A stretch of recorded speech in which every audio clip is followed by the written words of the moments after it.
phishing scam. So yan mga kaibigan, atin yung pag-uusapan ngayon kung ano nga ba ang phishing scam at gaano ito nakaka-epekto at delikado sa iyong GCash account. Ang sabi ng English Dictionary, phishing, the malicious act of keeping a false website or sending a false email with the intent of masquerading as trustworthy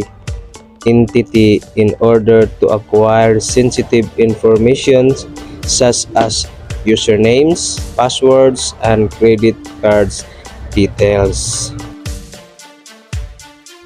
Sa madaling salita, mga kaibigan, ito yung mga taong may masasamang balak sa iyong account na gustong alamin or pasukin or i-hack ang iyong GCash account para makapasok sila at malaman nila kung anong transaction, magkano